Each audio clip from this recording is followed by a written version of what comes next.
I have absolutely nothing to talk about. I just came here to hang out. Kendall, if you have a question, you can go first. Yeah, I don't know. So because I went to the last one about.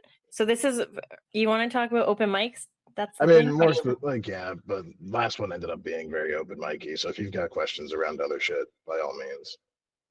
Well, I saw that Transact was putting out a call for applications to do like a residency there.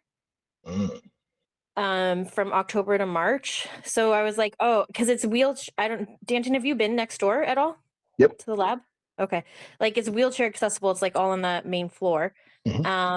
So I was thinking of like maybe applying for my idea for the Good Grief show there. So I've never had to do this before though. So they like want like I don't know. They're asking like, when was your last residency? How long? What was the project? I'm like, none. Not applicable. Yeah. Well, I mean, comics, we don't really get residencies like that anyway. No. Right? I mean, not typically, not unless you're going to Vegas or some shit. Like, Yeah. I mean, that's typically where somebody will get a residency. Comics typically do tours. I mean, even if you're in a town, like even if you're working with a space, I don't know. I don't know if they really call it a residency. I mean, unless you're staying for Vegas. Yeah, it's like because you're a residency, you're typically staying for a couple months, and typically when we produce, like it's not under that guise. I don't know. What are you doing, Kendall? Sorry? What are you doing? Are you gonna do like a daily show repetitively, like a No, it's the residency. It's once a month. It's let me see here. Okay, once a month is not bad at all. That's good. Yeah, because if you hear residency, don't you think like a daily show? Yeah, I think of like every fucking day. Yeah. I'm like the Fringe, but more. Yeah, that's what I imagine when you said that, like a Fringe kind of. Okay, maybe hold on. Sorry, I'm gonna just share. Where can I text? Okay,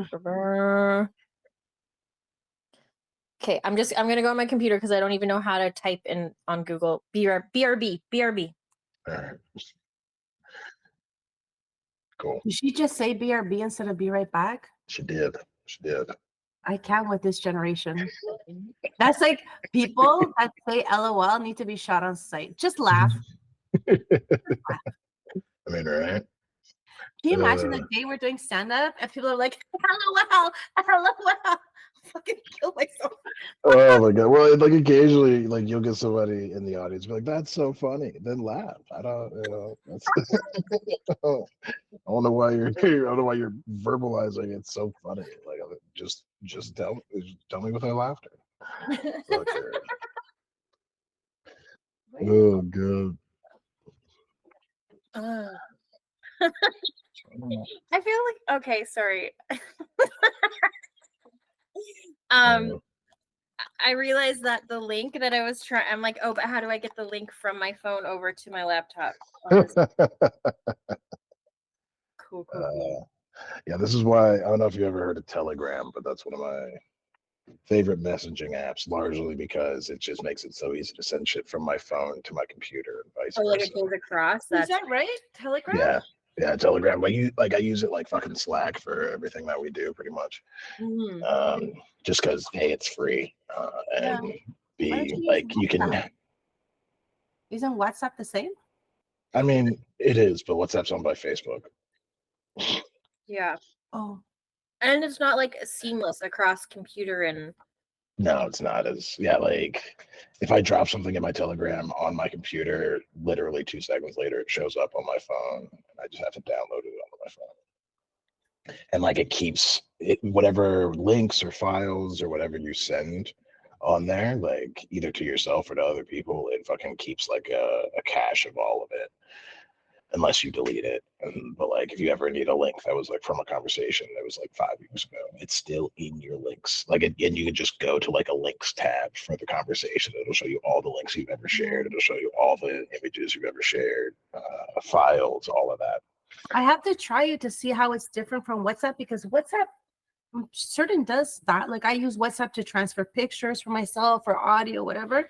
I'm just a WhatsApp fan because in Latin America, most of the world uses WhatsApp. Yeah. But anyhow, that I'm gonna try and see if it's different. There it is, the link. Yeah, I mean, I picked up Telegram when I was in Russia. Like, I had been using WhatsApp before, but Facebook though. Facebook. I know Telegram's like where the whole world goes for crypto shit and stuff. This is the application, but I'm Yeah, it doesn't say. yeah, sorry, it was I'm gonna fuck up her name. Sir Sorare? Oh, Sorare. Sorare, thank you, Sorare. Sorare had posted about this residency, but I wonder if that's what she did. Monthly residency.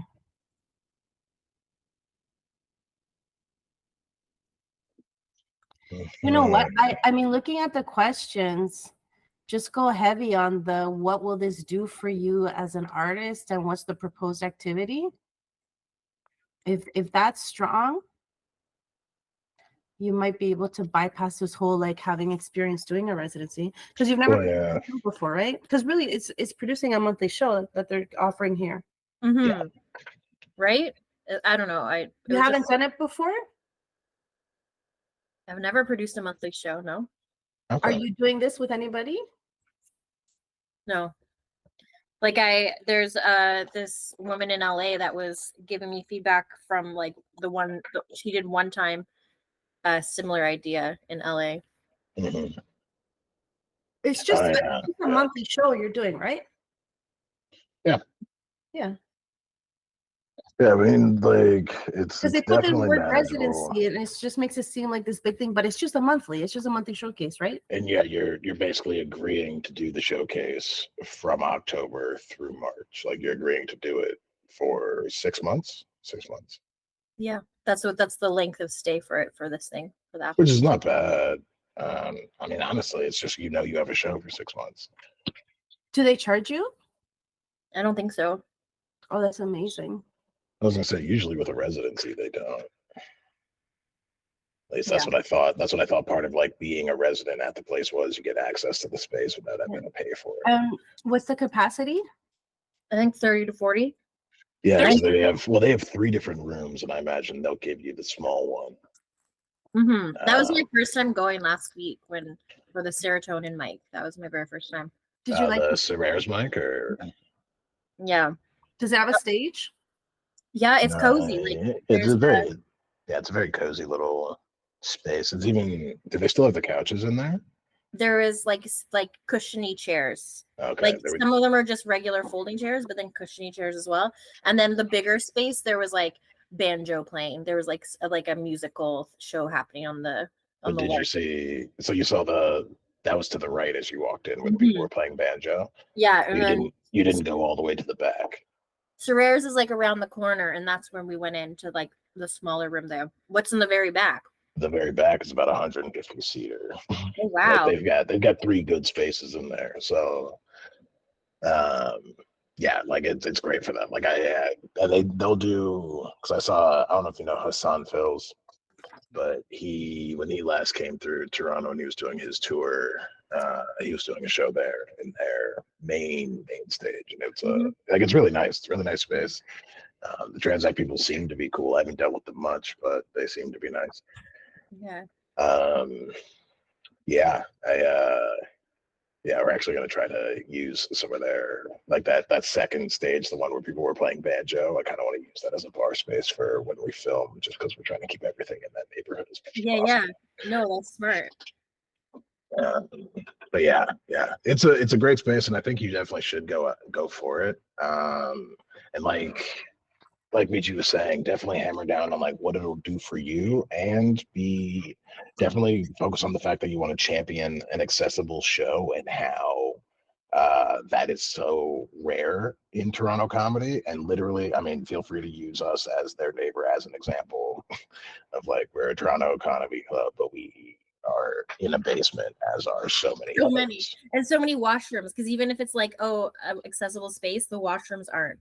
Yeah, exactly. And Isn't so Danforth is accessible because Yex isn't, Corner isn't, you So are, no, Comedy Bar. Corner is. Corner Corner is not. Corner No, they Comedy have. Club, it's in a Yeah, basement. yeah, but they have a fucking Oh, elevator. that's right. They do have the elevator in that little bathroom. So Corner is and Danforth is. I think Yep, that's that's it, pretty much bro. it. For consistent spaces, that's pretty much it. And How so, did Desiree do it? And to be fair, well, those are the clubs. for a corner, like the performers in wheelchairs can't get up on that barrel stage thing, right? They're like Although down. they can't get up there either. So Yeah, yeah. so it's not really, and it's so awkward when they have to go to the stage too. Like anyway, Yeah. Well, yeah, like That's it's more right. accessible technically for audience than for performer. Yeah, performers. yeah. Yeah. Yeah. I just saw that Um, this weekend at Joker with Desiree. People had to pull her on stage and then pull her wheelchair.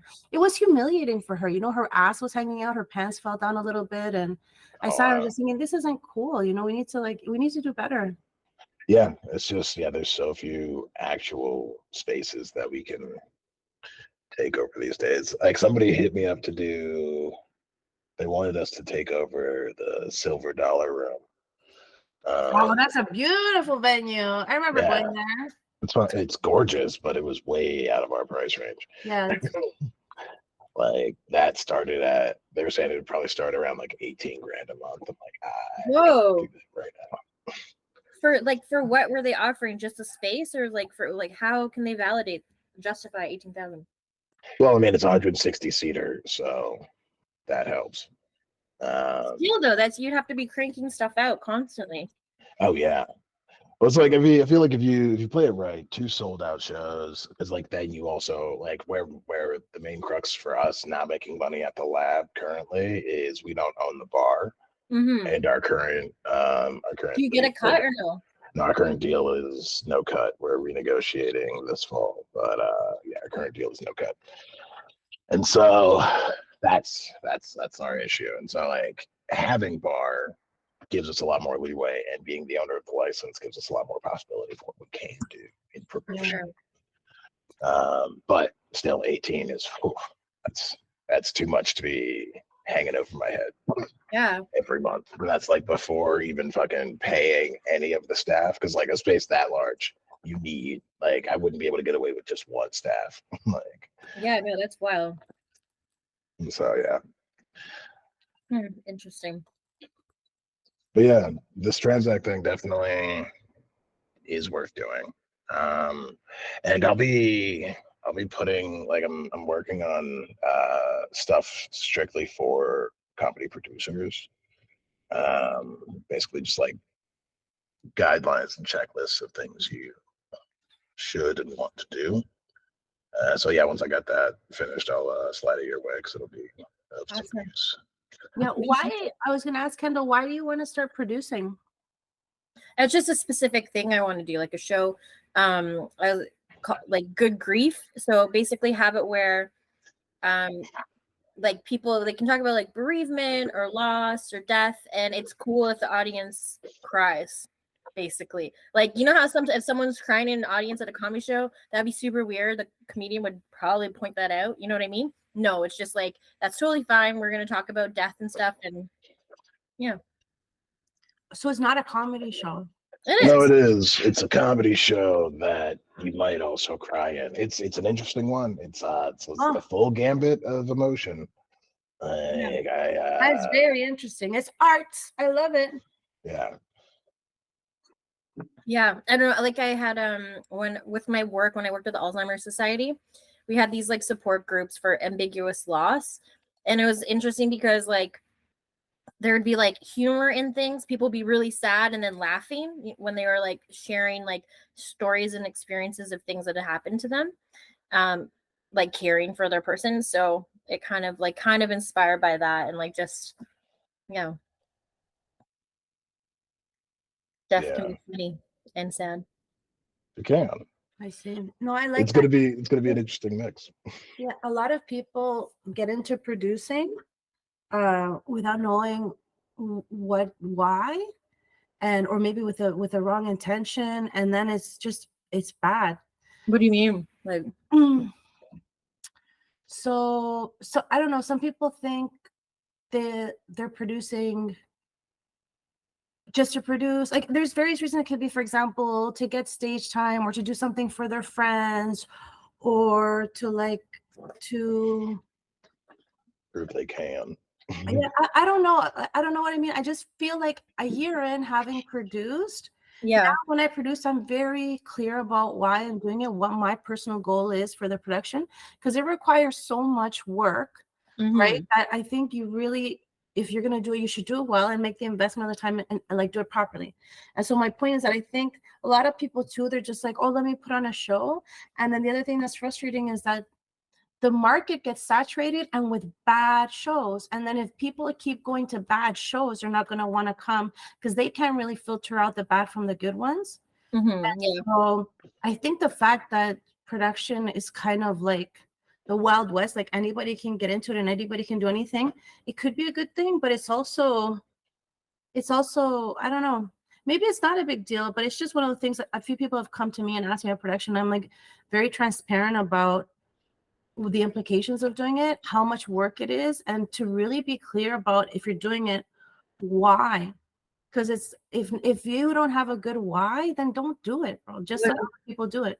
What's your why for doing shows? My why, when I started producing it, was because the mics burnt me out and I didn't want to go back to mics and I was terrified. So it was kind of like creating a safe space for myself, somewhere where I could perform, but also I wanted to host and I wanted to practice crowd work. So it was that. Now in September, I'm starting up with shows again. And so now all the shows, it's just networking. It's just me being around the people that can get me to the next level. I'm only going to book pro comics or bring out of town comics. And it's only going to be monthly now. It's not going to be every 2 weeks. But there's always a very specific goal. I don't do it to make money. I just do it to put on a good show and like for whatever the goal is for that time. So now my goal has changed.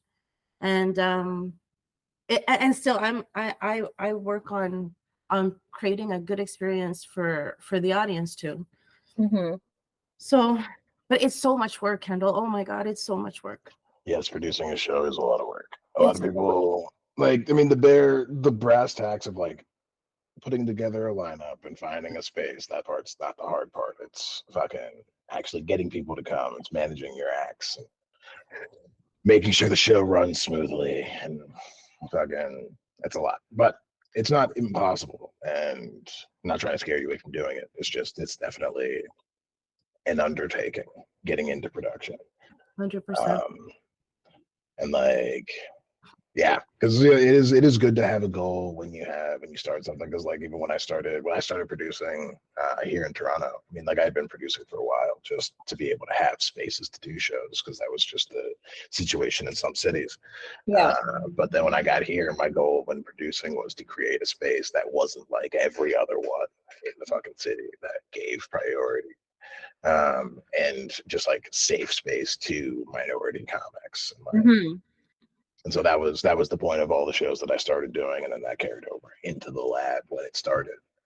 And I mean, it's still very much our mission, though it's also make money, but it's still very much our mission. Yeah. And so, yeah, just having that kind of thing in mind will help you from getting burnt out when it gets hard, inevitably. Yeah. But the good thing is that stretch is over the good months. So that is good. Like that residency is October through March. Like, those are the good months for comedy. So yeah, the concept is very unique. I'm sure they'll like it. But if you do get a call back, make sure you ask them, like, what's your expectation? Which room are you gonna give me? How much capacity are you expecting me to sell out? What's the cost? What am I getting? Like, what are you offering? You know, you get very clear on all those details, because I find there's 3 things that are very difficult. One is the advertising and the amount of time you have to invest in getting people to come to the show. The second thing is working with comics who are professional and get there and actually do a good job and are prepared. For me, if I've had it happen, comics come to my shows and treat it like a mic, I never book them again. If they cancel on me, and it's not for a very good reason, like they were dying, I won't book them again. And the other thing too is if they're late or like they don't want to send the information that I request, because I'm very organized. I have a Google form. I ask everything I need up front. I do lots of advertising for my communities. Like if they aren't on board with the minimum, I won't book them again. Dealing with the comics is sometimes can be very challenging. But as you go and you learn who's who, then you know who to book and who not to, because you also have to think about who you're inviting, because that's your reputation. Like now, for example, when I get booked, typically I don't ask Danton because I trust his judgment, but other people, who is on this lineup? Because there's just some shows I won't do because I don't want to be associated with that type of comedy. It's not my scene, it's not my audience, so I don't want to go. I don't. Yeah. So is there like I don't know if you're comfortable like sharing like who, why, like. For example, like the male dark comedians, I won't do a show with them, right? Who's male dark? I don't even know them. Like for like so a lot of like the newer people too. Like for example, I'm gonna do his show, but I have to see who. I think he has some good people on the lineup. So I was like, all right, I'll give you a chance. It's a really late show. There's not gonna be a lot of people. So I'm like, let me try this out to see how it is. But typically, if he was on a lineup, I wouldn't do that show. For example, if you have, will not do that show ever. Really? that guy is a racist, misogynist nightmare. I won't do a show with him. Yeah, right? he's tried to ruffle my feathers before. Yeah, so I think like there's some people, and it's their humor's their humor, and there's a market for it. I'm guessing. I don't think there really is, but there could be. But I just don't want to. It's a waste of my time to go to a show like that. Because you won't get fans there, because if they're there for that, it's not your No, thing. and I've also seen they don't do good marketing. Like I'm not getting anything from that. If I'm getting paid, it's gonna be shit. They're not really putting my picture on the posters. I'm not getting any marketing. They're not doing a good job with advertising. Because as an artist, there's things I look for. Either you're gonna pay me a lot, it's gonna be at a great venue and a great time slot, or you're giving me free advertising by pushing out my image, my name, and your advertising, right? You gotta give me at least one of those three things. If you're not giving me any of those things, I'm not interested in participating. That's fair. Hey, Hussein. So fair. yeah, so I can't going back to what you're doing. It's like you have to be selective, I think, about the people that you choose, especially with this topic, because it's such a beautiful topic. You want to have people that are sensitive and open to sharing what you want. Yeah, like for me, shows you get word of mouth, right? That they have a great experience. Yeah, so I think I had, because it's been more so like talking to individuals, like if I've seen some of their set, or like they've told me a story or something where I'm like, oh, like this would be good, like this would be like what I want to have available or like present in the show. That's kind of like where I'm leaning towards. Like people are like, I can't even say vetted, just people that I've seen. I guess it's vetting them. People I've seen, people I've talked to that I'm like, oh yeah, like you kind of like get the concept. You like, and I would want to, I don't know. Okay, tell me if this is like too much, but there's like Toronto storytelling or whatever. Have you heard of that? Toronto storytelling? So it's not really like stand up, it's kind of like stand up, but it's not necessarily funny. They have like themes every month, and they have to, when you submit, if you want to like perform, you have to either share like your written out what you're going to say, or a recording of what you're planning to do. Is that too like anal retentive? Like for not for this show. Yeah, okay, all right. Like, especially, like, the thing is, you get to be as anal retentive as you want to be with your show. It is your baby. You get to, like, because the thing is, everything you do as a part of your comedic brand will always shine back on your brand, right? So you always want to make sure that it is done the way you want it, right? Like, that's part of the reason we have so few outside producers at the lab, is because I micromanage the shit out of our producers. Or at least I used to be a lot more. Now I'm letting up a little bit, but that, like, because it's my baby, right? Like, it's so like I would never have let like Mr. Hodges come to a show produce a show at my place, like, just because I don't want that crowd there, right? Like, I've had people who have been on the quote unquote darker side of the Toronto comedy scene that have asked to do shows, produce shows, and I'm just like, nah. Like, if I'm doing a show that fits you specifically, I'll reach out. But yeah, Yeah, like another one I fell prey to. He kept asking me over and over and over again to book him, and finally I gave in, even though I did not want to. Was Alex Provo. I'd seen him do a set, and I was like, okay, he seems to be softer. Let's just put him in, right? Yeah. I put him in, gave him 5 minutes to open a show. Yeah. Oh my God, never again. Like it was terrible. So what was it that made it terrible? Because that's what matters. Those are those transferable opposite of skills. What are those? Well, for him, it was because he completely bullied the crowd. Oh, Like, and my audience isn't that audience. My audience is like older people that come to enjoy a night of stand-up comedy. They like traditional jokes. He was there like, fuck you guys. So his humor wasn't right for my audience. And that's the thing, you have to know your audience. yeah. And another question too, I again, just because I remember when I was at Second City, we talked about this. I don't know if I would call what you're doing stand-up comedy. For me, it's not stand-up comedy. I would call it like a comedic show or some kind of variety show. I remember talking with Rhiannon Archer about this. There was a girl, I don't know the name of the comedian, who did a special, and she had been recently raped. And so she goes and tells the story of her rape and tries to do it like comedically, but by the end of it, she wasn't ready and she cries. And then it lost the whole, like it wasn't stand-up. It would just lost the whole audience, the whole vibe. And that sounds like what you're trying to do, which is a beautiful thing, but it's not stand-up. Yeah, we're not talking about rape. No. But anyways, I'm just not to be nipping it. I'm just curious because I always love this debate about what's stand-up and what's not, you know? Yeah, that's fair. Maybe Mishi, what I'll do is I'll message you the poster from the one in LA. Oh, cool! I'd love to see it. I never heard about this concept. She's doing a show that's people they're going to tell jokes, but also stories about sadness, and there's a possibility to cry during the show if you feel so inclined. I never heard of it. It's a really interesting concept. Yeah, no, it is. I mean, it's definitely like as just for performance as a whole, but yeah, throwing comedy on it is. I look forward to going to it. I don't know. Yeah. Like, I don't think I have material that cuts it, but I look forward to going to it. Yeah, I actually might have something for that because I've been thinking about. I was invited to Barcelona to their new French festival, and it's an hour. They want an hour long, and I was like, I thought they were gonna do half an hour. I'm like, I can do a half-hour show. I can prepare a half-hour show in time, but an hour, no. So then I was thinking, all right, that's the goal for next year is to prepare the hour-long set to go to the Barcelona French Festival. The good thing about a Fringe, often enough, you like because you can get in for an hour on your own, right?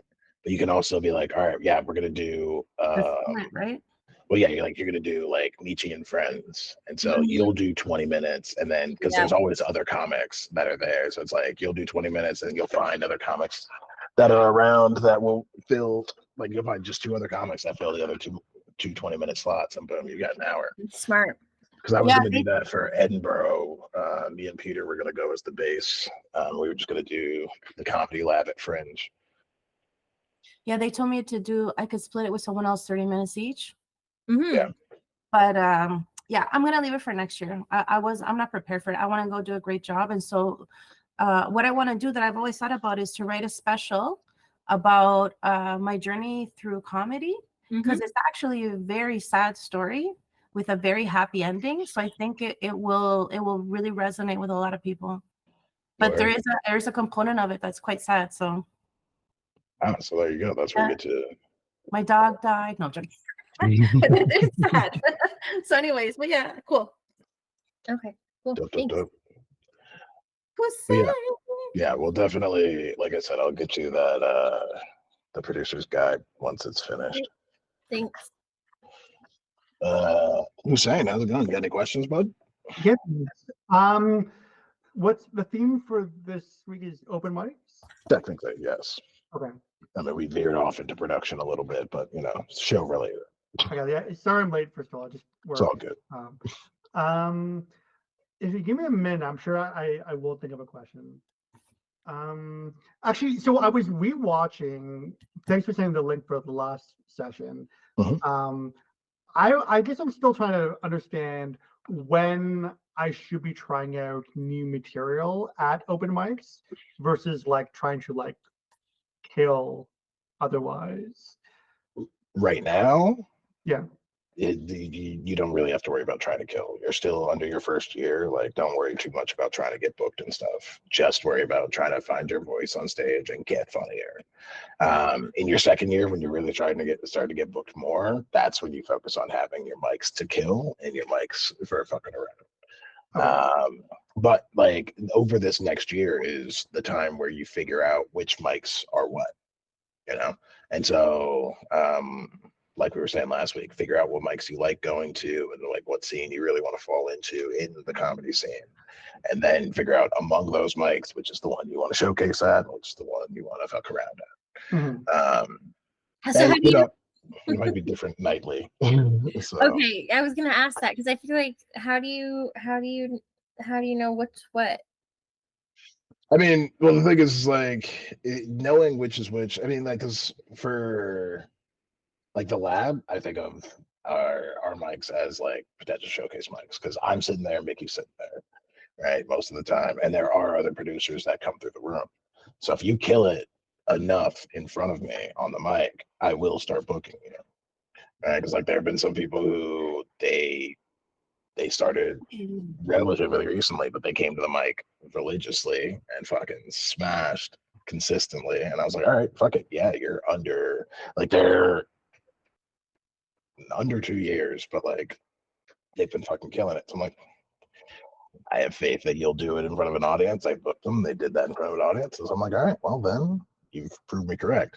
And so, really, the point right now is getting funny. Just find your voice, find your stance at which you're gonna come chat shit from. But yeah, like I'd say our mic is definitely a showcase mic. Fucking, I don't know who else really runs mics anymore. That's a nice Well, question. I think Comedy Bar, the open bucket, it's not necessarily a showcase mic, but it is where you show your muscle as a comedian. Yes. The whole comedy world's there. I would never go there and just and burn. Like I wouldn't want to like Yeah, no, you got to come prepared. come prepared. Because yeah, like that one, I don't know, like it may not be. I still consider that one a showcase mic because the Yeah, whole good comedy for- community is there, Yeah. right? So it's like if you kill it on that mic, you're gonna meet people that matter that night, right? And like they're gonna have seen you kill, and you're gonna be getting the introduction. Yo, this guy just killed on stage. Yeah. Like, It really sets a tone for your reputation. One bad, like you bomb one time at that mic, it's gonna take a long time. I don't know why people go and do that mic and take it like whatever. I will say, Hussein, in my experience, when I was first starting out, you already know you probably have one or two jokes that work fairly well, right? So my rule is if there's a real audience at the mic, irrespective of the mic, I always open with a joke that I know will do well because I want to get them on my side. And then after, I'm very open about, hey guys, I've had some weird thoughts. Let's go through them. I don't know what's going to come out of my mouth right now. Are you guys ready? Let's go. And then you just set the tone and then you just go into like riffing and do your laboratory mic work. I found that works really well for me. But to Danton's point, if it's not a showcase mic and if it's just like whatever and there's no audience, don't worry about the other comics. Just rant. Just do whatever you need to do as part of your writing process. yeah, I mean, I will say, like, I always stand by sandwiching your material, even at a fuck around mic, just because you never know who you're fucking around in front of, and so start funny, finish funny, right? Like Michi was saying, fucking, two jokes that work. Second funniest, that's your opener. Funniest, that's your closer, right? And so sandwich whatever you want in the middle, but know you're finishing strong. You're starting strong and you're finishing strong. Because like if you start strong, even at a mic, if you start strong, like at a fuck around mic, and like it's mostly comics, you start strong, you have people's attention now. And now you have a better audience for going forward and actually doing the rest of your shit. So you might get actual reactions. You know what I'm saying? Yeah. Versus because like and I occasionally do this, even though it's a rather steadfast rule of mine. Like I don't think you should ever open with new material just because you don't know how it's going to go, and now the audience feels weird about you as a comedian because you didn't do something funny right away. Well, Danton, about that, I have a question for you because I remember going back to my first year, and I don't know if this scene has changed on the mics, but it was pretty brutal. Like some of the comedians, the judgment that they would give you. And so because you're going to the same mics week after week in front of the same people, and you only have one or two jokes, Yeah. it kind of becomes a bad thing to open every time with that joke because everyone's heard of it like, oh, this guy doesn't have any new material yet. And so I think it's easy to say, oh, don't worry about it, fuck it, they're just comics, do your thing. Granted, but it is hard though still, bro. There is that kind of that pressure of like, even if it's just a shitty mic, it's still the same shitty comedians there and they're still talking a lot of shit. Like, no, true. But from last week, hopefully you figured out a joke that worked. And so then that could be your new first joke. You know what I'm saying?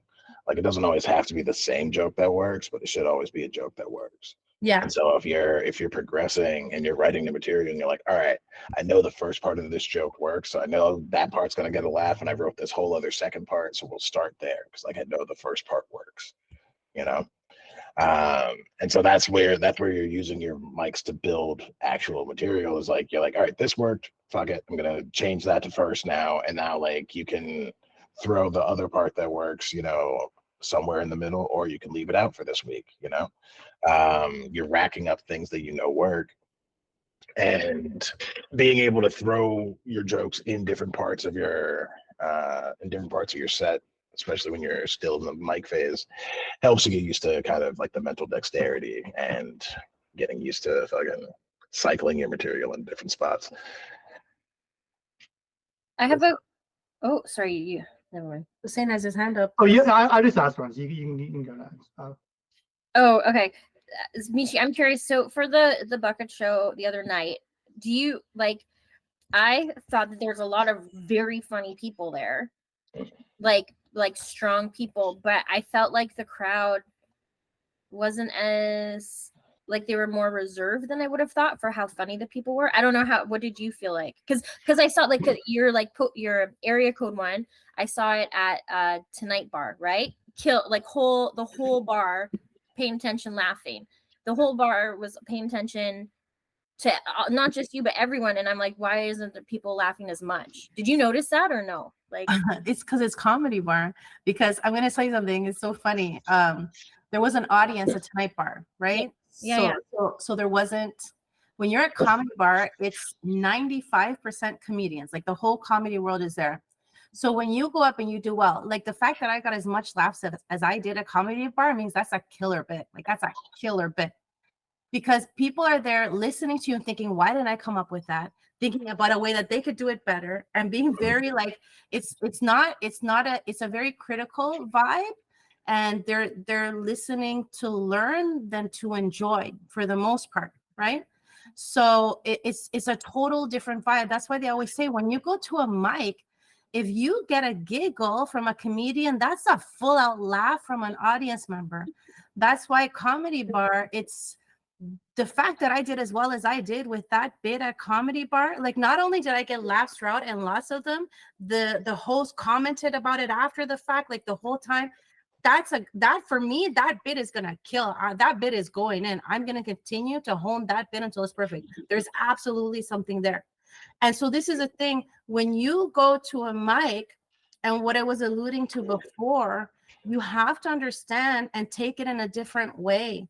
Like getting laughs or not getting laughs, you can't take that personal because the vibe and the intention of the mic is different. It's like chefs going and they're in the lab trying out different things. They're being technical and scientific about it, but they're not going to be like, that's so delicious. They're just like, that works. Same thing in the lab or when you're at a mic, they'll be like, why didn't I think of that? Oh, that's interesting. He's got something there. But you're not going to get the uproarious laugh of an audience that paid, that wants to be entertained. Yeah. I mean, like that the first year, I took it so personally. It chipped away at my ego because I wasn't doing any shows. So I didn't realize how funny it was. It wasn't until Daunton put me on his show that then I realized, I'm a little bit funny. Okay. I mean, the gauge from comic audience to real audience is fucking tight. Like, just because it's like Michi was saying, comics are there either A, taking class, so they're paying attention to your joke, analyzing it, trying to figure out how they could have done it better, trying to possibly figure out some tags for you, whatever. Or they're just thinking about what they want to say when they go on stage and how you're not using the time the way they would have. Whatever it may be going through their mind. And like I like to think our mics are a little better in that regard. For, like comics who are sitting in. Well, yeah, but like we have nights where it's not so much audience, right? Like, because sometimes audience just ain't there. And when we do, like the comics sit in, and they are usually a little better about being audience, mainly because I repeatedly tell them they have to be. And so yeah, like understanding that the laugh you're going to get from a comic is way more muted typically, especially at a mic, than it will be from audience at a show, is one of the things that will definitely save your sanity, like for me, because yeah, you'll just be like, why does nobody think I'm funny? What's going on here? And then you'll have comics coming up at you afterwards being like, oh, that was fucking great, like that was really funny, but like, why didn't you laugh? And it's like, well, they were in their head the whole time. Yeah, like because there was one of the comedians who went up, and I'd seen her at the lab before, but it felt almost a little bit uncomfortable, like. And she tried to acknowledge, because you know how that's one of the things you acknowledge it or whatever, and it was just like no one was giving her anything. But the girl that did the stuff about her ex-boyfriend, the Queen of Toronto one, I don't know what her name is. Queen of I don't Toronto. know who that is. Was she at the end or the beginning? Danton, you know who she is? You Oh, know Maria, Queen of Toronto. I didn't see her. She Maria. I remember they pulled her name. Is she funny? I don't know her. I mean, she's Ukrainian, and So she's she's like, yeah, she like she's learning. She's still learning how to write jokes. Like she's been doing Ukrainian mics, and like I've known her for about 8 months now, and she is a lot better now than she was when she first started. Yeah, I give her that. The comedy bar in that respect is a great meter. If she didn't get laughs because she's not ready for it, she's still working on it. I just mean like there was no grace. There was no, do you know what I mean? Like, you know, well, there is no grace. No, that's going into the lion's den, bro. That's why I didn't go up and do the mic until way in. People were like, go do it, it doesn't matter. But I was smart enough to realize it does matter. You go in there and you bomb the first time, like it's going to take you so long to bounce back. I think we have to be patient with our craft. You know, I'm very proud of myself that I waited over a year before I started applying to some of the other things, because I knew I didn't want to go half-ass. I wanted to go in with what I was certain was going to be a tight 5 and really shine. And I did that. And I think it's been in my favor to that strategy. Is it hard? Of course, because you want to be up there right away from the beginning, but you can't run a marathon without jogging every day, right? Yeah, when you said that's kind of like why you produced your own show, right? So you could get that experience before. That's what happened. I was at Danny's mic and I had a horrible experience. It was traumatizing for me. I bombed so hard, but bombed in a way where they were like laughing at me, not with me, you know? And so I didn't like that feeling. And I didn't go back to a mic for like 6 months or something. But I was like, fuck this, thankfully.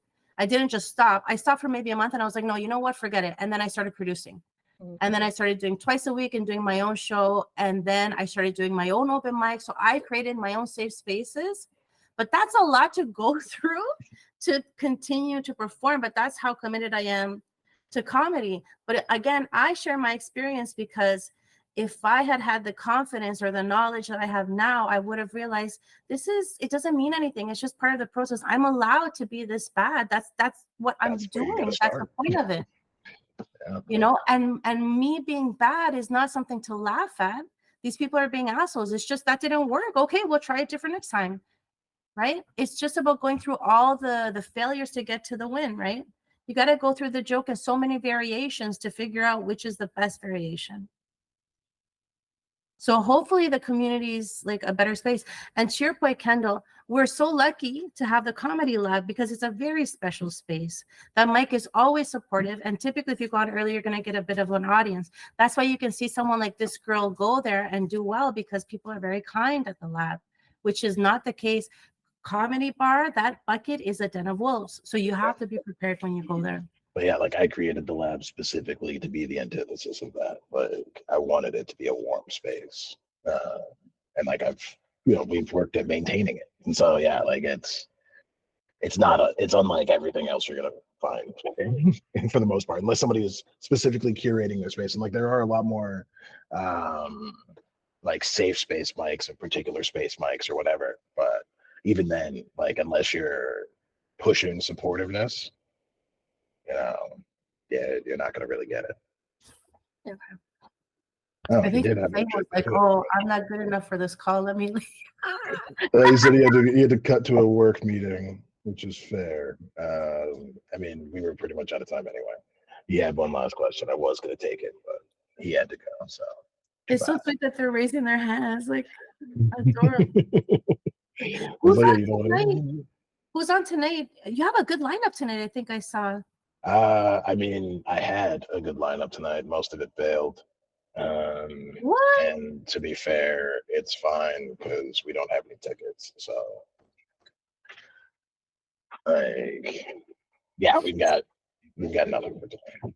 So how, like, I know because you guys both have to promote stuff and there, it takes time, but is that just because it's summer? Is that why? Like, it's oh, not? that's why there's nobody there. Yeah, that's why. Yeah. It's Always. That fucking never summer. stops. You always have to work to get audience. You always have Oh, to yeah. do, and it's like daily promo. It's so much work. I can't even tell you how much work it is. It's a lot of fucking work. That's what I'm saying. If you're gonna do this, you gotta have a good reason for doing it. Like if it's because you're passionate about it or to make money or contacts, whatever. But otherwise, it's not just like let me put out a poster and drop it. You're gonna be Not the working faint on of this heart. like every day for 6 months because you're gonna do it for 6 months. It's a lot of fucking work. But what is the work? Like, what do you mean by that though? Like, what? The work is, I mean, it's promotion, right? So it's like whatever avenues you choose to promote through. So I mean, it's making sure when you like once you've decided on the show, first thing you got to do is get your poster ready. Then you got to decide where you're going to host it. If it's going to be up on Eventbrite or if you're going to do Ticket Tailor or a different platform.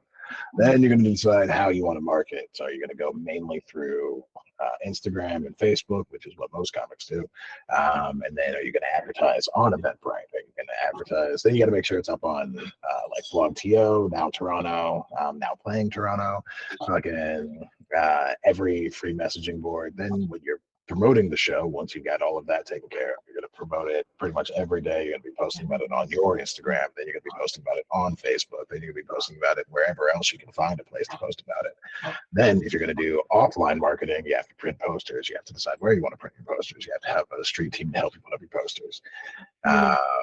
And then and so a lot of that is once, but like the daily shit is making sure you post it on Instagram, making sure it's in your story, making sure you tag all your comics, making sure you post it on Facebook, Twitter, wherever else you're posting. And that shit is daily. Like it got to a point, because I mean, we run a lot of shows, but it got to a point where like, I got hired somebody on because we run so much stuff and it was fucking driving me crazy. But like, you're not going to go from 0 to running 6 shows a month.